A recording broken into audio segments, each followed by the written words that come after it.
Wife said she needed space and a break from me and the kids. She filed for divorce to run away with her ex. A year later, he left her and now her life is ruined. I'm a 38-year-old dad with 2 kids, 7 and 4. I was married for 11 years. Things weren't perfect. Marriage rarely is, but I wouldn't have called it unstable. We argued sometimes, got stressed, especially after our second kid was born, but I thought we were still a team. About a year ago, my wife started acting a little off. Nothing huge, just small things. She seemed distant, snapped more easily at the kids. She wasn't very present in conversations. I figured it was burnout. Post-COVID work stress, raising 2 young kids, maybe she just needed a break. I didn't want to jump to conclusions, so I backed off. Encouraged her to take a weekend away with friends. She started doing that more every few months. She'd go for a 2-day break. I stayed with the kids and told her to enjoy herself. She started talking about how she felt unseen, like she didn't have space for herself anymore. Said she felt trapped. I took it seriously. I didn't laugh it off or minimize it. I told her to try therapy.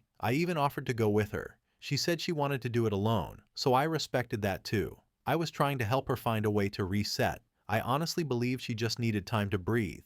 Then she brought up the idea of space, not in a dramatic way, just said she needed time to figure herself out. At first, I didn't think she meant it literally. I said, take a weekend, take 2, but she said she wanted a trial separation. She'd stay with her sister, just to get her head straight. She said it wasn't about me or the kids, just something she had to do for herself. I didn't argue. I didn't fight her on it. I said okay. I stayed with the kids. I tried to keep things normal for them. I gave her that space she asked for. About 2 months later, I got served with divorce papers. No conversation, no warning, just a package delivered to the house with my name on it. It felt cold. I don't know how else to put it. I didn't even know we were at that point. I hadn't done anything. We hadn't even had any major fights recently. We hadn't even argued about money or parenting or anything. She just walked away from it all without a word. That's when everything started falling into place. A few of our mutual friends who used to hang out with us just kind of stopped reaching out. I noticed she unfollowed me on every platform. I figured she just didn't want me in her space anymore. I wasn't the type to stalk her online, but I saw enough to realize she wasn't going through a rough patch. She looked fine, smiling in photos, traveling, posting selfies like she was 22 again.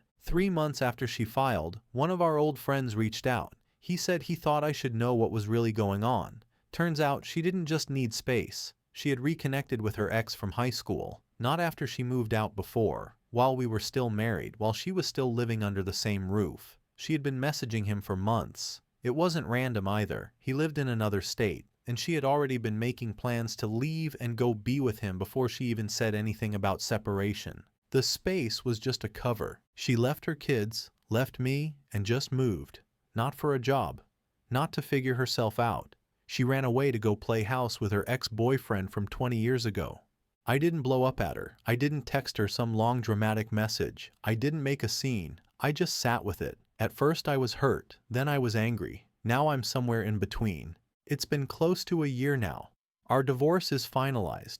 I've got the kids full-time. We have joint custody on paper, but she lives out of state, so everything falls on me. I do the school runs. I make the lunches. I clean up after them when they cry at night and ask where she is. I don't know what to say anymore. They don't understand why mom doesn't come back. I don't either.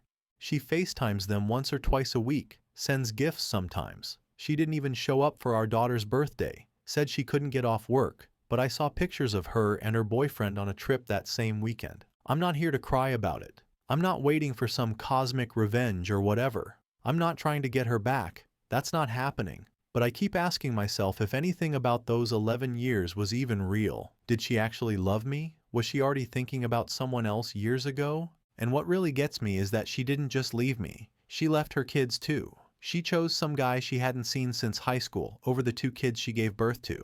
That's what I can't wrap my head around. I've been holding everything together the best I can. Some days are easier than others. My house isn't spotless. The laundry piles up. But my kids are fed, dressed, and hugged every day. I go to work, come home, and make it through the next one. I just don't know how to process being replaced so quickly, like none of it mattered. Anyway, that's my life. Update 1.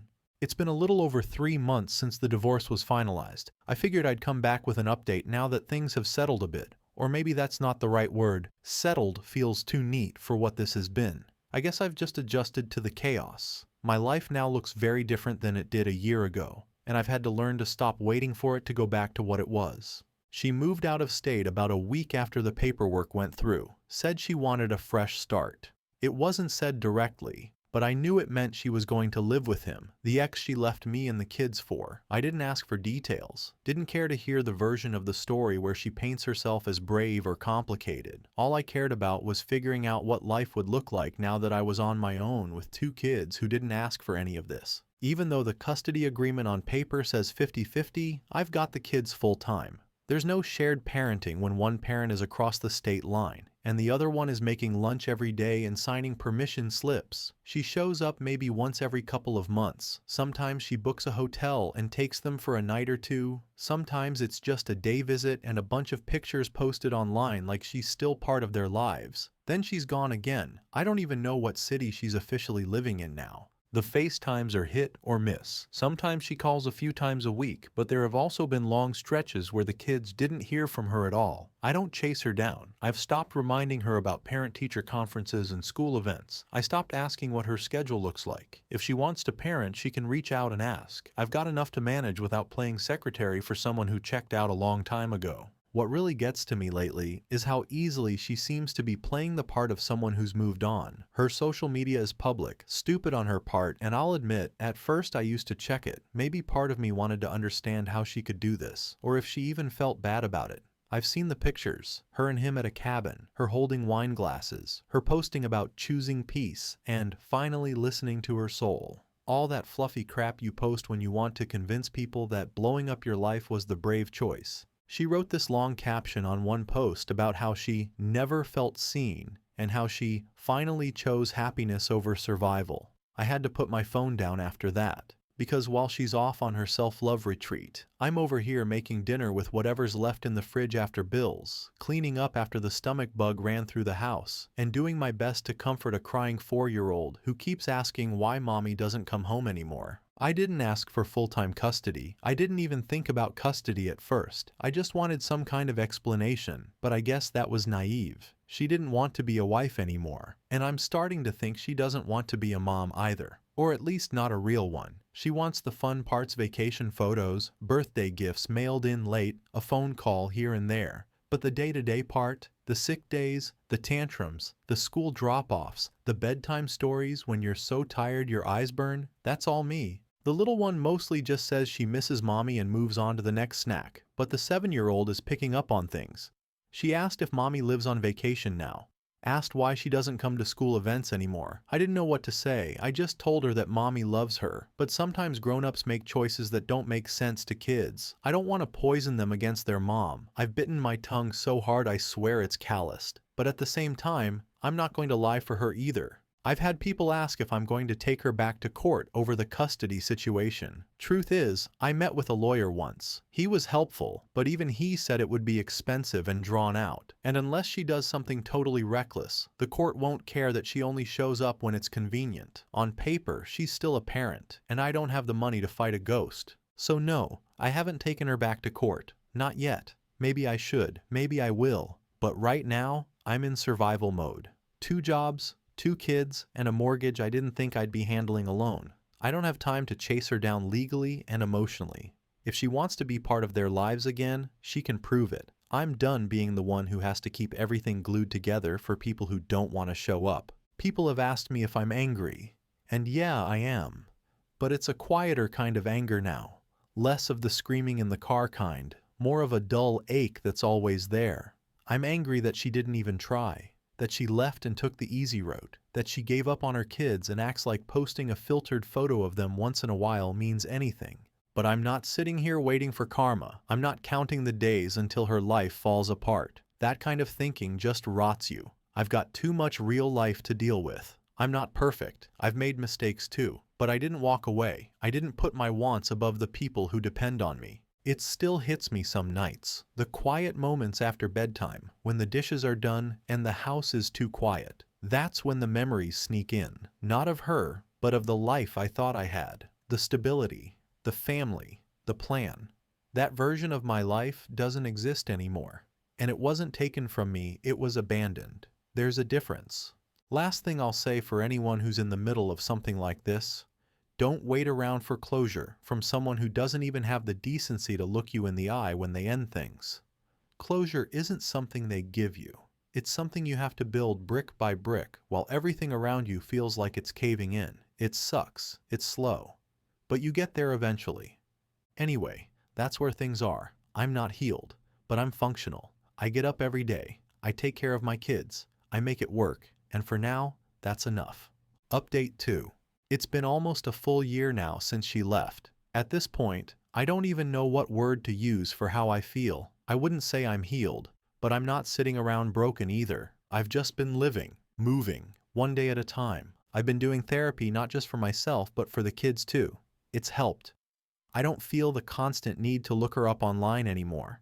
I used to do that every night after they went to bed. Check her Instagram, see if she was posting pictures with him. She was, for a while. Long captions about choosing happiness and finally being seen. Pictures of them at wineries, hiking, on beaches. None of it looked real to me. It looked forced, curated. And apparently, I wasn't the only one who thought that. A few weeks ago, one of our old mutual friends, someone who had basically disappeared after the divorce, reached out. She apologized for ghosting, said it had all felt messy and that she didn't know how to act. But then she mentioned my ex, said things weren't going great in Fantasyland. Her and the guy she left for, not working out. She lost her job trying to move to his state and apparently has been struggling financially. That caught me off guard. I didn't even feel anything. Not joy, not sadness, just nothing.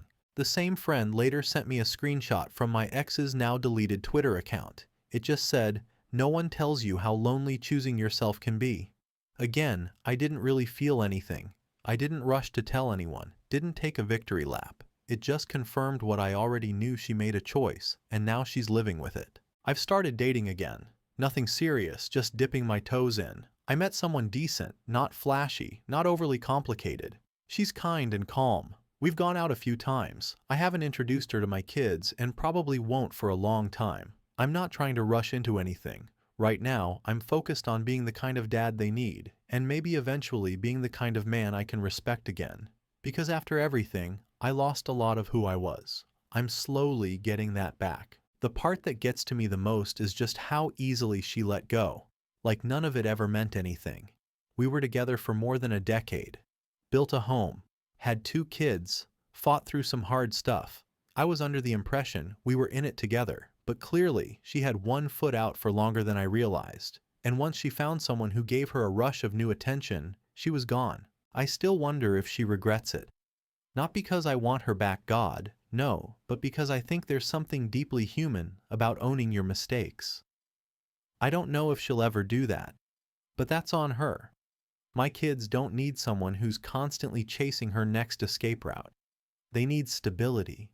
They need presence. I've given them that, even when it almost broke me. We're doing better now. I'm not saying it's perfect, far from it, but there's a rhythm to our days that feels okay. Some nights we make popcorn and watch old cartoons. Other nights I'm folding laundry at midnight and trying not to fall asleep standing up. But there's love in this house again. It's not loud or flashy, just real, the kind that shows up every day, even when it's hard. And I'll take that over choosing yourself any day. Update 3. It's been about a month since the last time I posted. I didn't think there'd be anything else to say, but I was wrong. Things didn't just calm down, they escalated in ways I wasn't ready for. To get right to it, my ex showed up unannounced at the kids' school. She tried to sign them out early like everything was fine. The school called me immediately, since I'm listed as the primary guardian, and she hadn't given any prior notice or gotten approval. I had to leave work in the middle of the day and race over, not knowing what exactly was going on. The office staff looked just as thrown off as I was. She told them she was their mother and that she was back, and they didn't know whether to believe her or not because she hadn't been involved regularly in almost a year.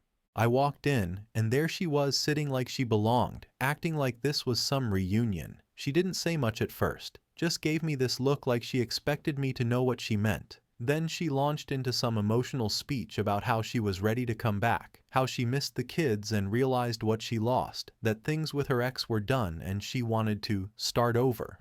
I kept calm, but I shut it down. I told her this wasn't how it worked anymore. She left, not just me, but them. She doesn't get to reappear one day and play mom because her new life didn't work out. The kids don't need instability, they don't need confusion, and they especially don't need someone who only shows up when their world falls apart. She got defensive quick, said I was poisoning the kids against her, that they act cold when she calls, and that I must be feeding them lies. That part stung because I've bent over backwards to keep things neutral in front of them. I don't badmouth her, I don't vent in their presence. I've done everything I can to keep them emotionally safe while she's been off building a new life somewhere else. But sure, somehow this is my fault. She left in tears, and I figured that was the end of it. But the next day, she emailed saying she wanted to revisit our co-parenting plan. I agreed to meet, but only with a mediator present. I wasn't going to sit alone with her and go in circles. At the meeting, she shifted tone, more apologetic, trying to talk long-term. She said she wanted to move back into the city and cohabitate again for the sake of the kids. Said it wouldn't be romantic, just a united front. I didn't entertain it. I made it clear that was off the table. That door's closed. She seemed shocked that I didn't even hesitate. Then came the part that made it all click. She said she's been in between places and couch surfing with friends. She doesn't have a steady job, the guy she left for moved out and apparently blocked her across the board, and now she has no real plan. And because the kids barely respond when she calls, she's realizing what she gave up. Her words, not mine. She said she just needed a place to stay temporarily, just the guest room, just for a few weeks until she could figure things out. She made it sound like a harmless favor, but I didn't buy it for a second. I told her no, that my house isn't a crash pad, that the kids were finally doing well and I wasn't risking that again. She looked genuinely stunned, like she thought I'd roll over and let her back in just because she asked. I've gotten a few messages from her since, trying to play the sympathy card, telling me how hard things are, how she misses being a mom, how no one told her how isolating starting over could be. I haven't responded to any of them beyond necessary communication about the kids. I don't owe her comfort. I gave her chances. She took a torch to everything. This isn't about revenge or being bitter anymore. It's about protecting the kids from chaos. They're finally in a routine, they're sleeping well, they're opening up in therapy, and their teachers say they're more engaged. That's not something I'm going to gamble because she suddenly regrets her choices. I don't feel proud. I don't feel vindicated. I feel tired. I'm the one who stayed. I'm the one who didn't bail. And I'm the one who had to pick up every single piece while she chased whatever fantasy she thought she deserved. I'm not saying I was perfect in the marriage, but I didn't abandon it. She's starting to learn that walking away has consequences. She can't just rewind the tape and pretend nothing happened. I'm not stopping her from being a mother, but I am drawing lines. She'll have to earn back the right to be trusted with consistency, not with words, not with tears, but with actions and sustained ones, not just when she needs something. For now, we've moved to a structured visitation plan through a third party. No more unannounced visits, no more pop-ins. If she wants to be in their lives again, she can do it the right way. I'm not giving her a soft landing, just because things fell apart with her rebound. That's not how real life works. She made choices. She can live with them. The rest of us already have to. Final update. It's been close to a year and a half since the whole thing started, and I think this is the first time I've felt like I can talk about it without it messing with my head. There's no more confusion, no more what-ifs, no more holding on to anything that isn't real. The situation just is what it is now.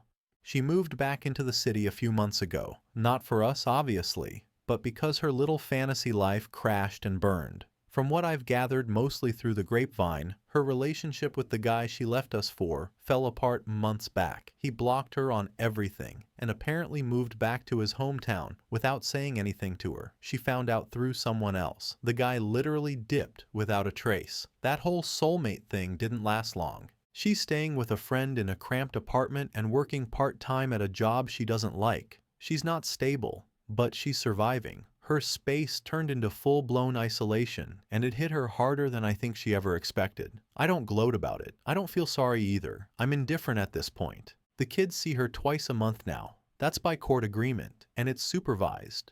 Not because I wanted to punish her, but because she missed a pickup weekend after she went out drinking with friends and didn't answer her phone for 2 days. After that, I had to put something official in place to make sure the kids were protected. She didn't fight it, which tells me she knew she messed up. She's trying to do better now, at least on paper, but my priority is the kids, not her comfort, not her guilt.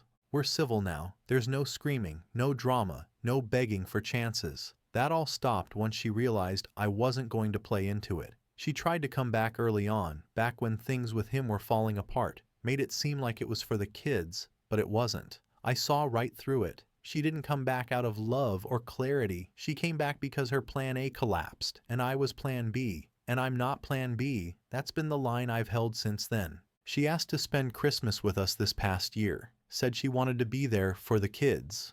I told her no. They already had plans. I offered to meet in public with the kids for a short visit.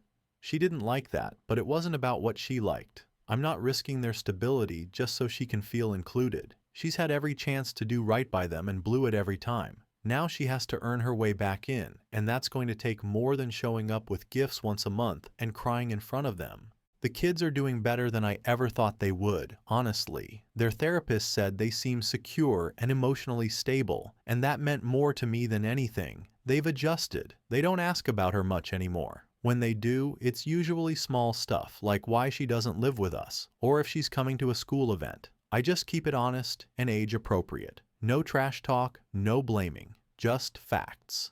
As for me, I'm good. Not amazing, not crushing life or whatever, but I'm solid. I've been dating someone casually. We're taking it slow. No big declarations or timelines. Just someone kind, grounded, and easy to talk to. It's nice. I'm not rushing into anything. After everything that happened, I learned not to ignore the signs, not to make excuses for someone else's behavior, and not to lose myself in trying to keep a relationship alive when I'm the only one putting in effort. My days are full between work, the kids, school stuff, therapy sessions, errands. I barely have time to think about what could have been. I'm tired, but I'm not miserable. There's a quiet peace in the routine now. No walking on eggshells, no emotional guessing games, just forward motion. She ruined her life for someone who walked away the moment things got hard. She gambled everything and lost. I didn't have to get revenge. I didn't have to stoop low. I just had to stand still and let the fallout do what it was always going to do. And that's where we are now. She chose herself. I chose the kids. That's the difference. I didn't abandon them to chase an idea of happiness. I stayed. I showed up. I kept showing up, even when it sucked. If there's anything I've learned from all of this, it's that loyalty has to be mutual. You can't save a relationship alone, and if someone is willing to walk away that easily, they were never really in it to begin with. So yeah, I guess that's the last of it. I'm not waiting for apologies or explanations. I've got 2 kids who look at me like I'm their whole world, and that's enough. The rest is just noise. Comments. Commenter 1. Honestly, man, you handled this entire situation better than most people ever could. I know you're not looking for praise, but I hope you realize just how much strength it takes to stay calm and stable when your entire world falls apart, especially for your kids' sake. What your ex did was beyond selfish. It wasn't just about leaving a marriage. She walked away from her kids. She didn't just cheat on a partner, she betrayed her entire family unit. People like her love using words like choosing myself to justify impulsive, reckless decisions that hurt the very people they claim to love. And when it all goes sideways, suddenly it's everyone else's fault. She thought she could walk out, rewrite her life around some romanticized high school fantasy, and that everything would fall into place because she followed her heart. But that's not how real life works. You can't abandon your responsibilities and expect the world to wait for you to figure yourself out. Commenter 2. This story really stuck with me. I followed it from the beginning, and the way everything unfolded was both heartbreaking and validating at the same time. Your ex thought the grass was greener. She thought she could leave, have this romantic reset, and the people she left behind would just stay frozen until she was ready to return. She found out the hard way that when you walk away from people who love you, sometimes they don't wait around. You did exactly what any good parent would do. You put the kids first. You didn't chase her. You didn't get nasty. You just kept going. A lot of people say they'd do that, but very few actually do. The fact that you didn't cave when she asked to come back is huge. Most people would have folded out of guilt, nostalgia, or just being worn down. But you had the strength to say no. That's not weakness, that's real courage. Keep doing what you're doing. You've already won. You kept your dignity, your peace, and your kids. Let her figure out her life in whatever guest room she's crashing in this month. You don't need to carry her anymore. She chose herself. Now she can live with it.